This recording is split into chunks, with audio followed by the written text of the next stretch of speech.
Ningizimu Afrika nemekashana kamenzi yaphuza umlanza ngameva ngibingelele ngane kwethu-ke kuphi nakuphi la kufinele khona leli phimbo njengamanje binelekele amagama ngumfazi uNtuthu Khumalo bathi ilasibona amagomede. Sophinde ngicela ngane kwethu ukuthi mangabe usemusha kuleli khasi lami wenze kufanele ukuthi uyasubscribe, ungakhohlwa ukukhomenta nokulike nokushare bese futhi ngilandele ey'nkundleni zokuxhumana @mfezeka_162 nganza kwethu-ke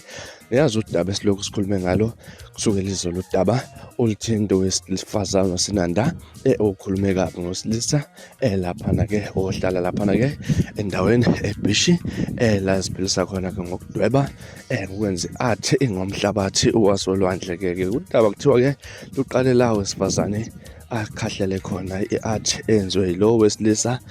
laphana-ke ngaza kwethu waseyadina-ke emkhuza-ke uthe masengabe emkhuza wabe sevuka ngolaka lo wesifazane. Ividiyo ngeke ngakhuluma ngayo kakhulu kodwa-ke nganza kwethu mhlawumbe umuntu ongakayiboni le video angiphinde futhi ngimfakele yona le video abone lento esikhuluma ngayo ukuthi-ke sikhuluma ngani.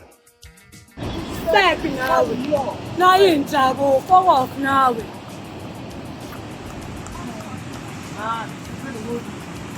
Kawungitof nawe olwakho nolwandle ifokof imahhala lento fokof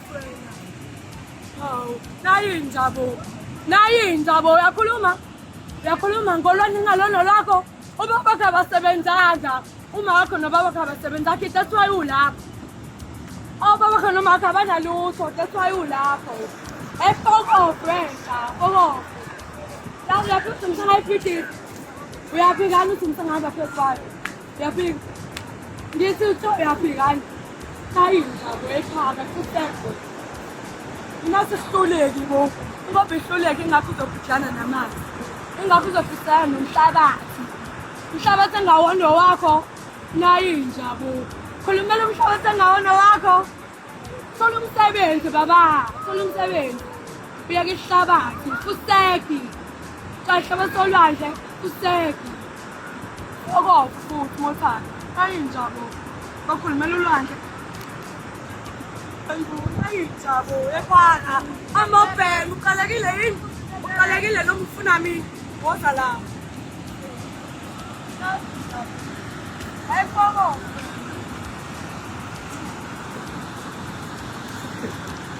Nganza kwethu yona ividiyo lena-ke engikhuluma ngayo laphana nganza kwethu ukuthi-ke lo wesifazane bese emxhapha ngayo yonke inhlamba laphana-ke ezwelayo-ke lapha national kusho ukuthi abazali bakhe abanalutho ingakho naye la khona ingoba abazali bakhe abasebenzanga.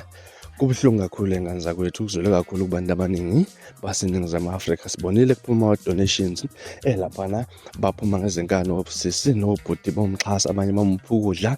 abanye nje bathi cha akakushintshwa impilo yalo bhuti lona ngenxa lesigameko esenziwe lo sisi. Nganza kwethu ngibonile ukuthi nawe sisi-ke kakhulunywa ukuthi nawe uzosifikela mathupha uzixolisela-ke noma ividiyo bingakatholakali besithatha sabalala izithombe la khona usisi ekade shuthe nobhuti-ke laphana-ke eyoxolisa-ke laphana wabhala ngasekhasini la ukuthi ngempela usexolisile yaxolisa nakweNingizimu Afrika yonke umuntu othintekile mayelana nje nokukhuluma kwakhe kabuhlungu naye akazi ukuthi-ke bekade engenwe yini. Bese ngizwe izinkunzi eziningi sibuza ukuthi mabhinca ngiyamxolela yini noma cha abantu abaningi laphana ngathi-ke bathi cha kuningi kodwa bakukhulumele ngaza ukuthi ngeke ngize ngikhulume kodwa-ke funa ukuzwa kuwena ukuthi mhlawumbe emve usuke ubona ividiyo efana nalena ngabe nawe mhlawumbe ungubhoti ungamxolela yena. Ubhoti-ke ngizwela aphumela ubala ukuthi yena isibhoti umlindele usisi ukuthi abuye futhi uxolo lwakhe unalo akazange abe nenkinga nayo njengoba abantu abaningi bachaze ukuzehlisa kwakhe ubhoti. Ngaza kwethu izona indaba ezihamba phambili ngenibekelo zona phambili namhlanje siphanga ku-comment section-ke ngizolwakho uvo ngalolu daba. Mina ngela sponsor ngiphuma nje na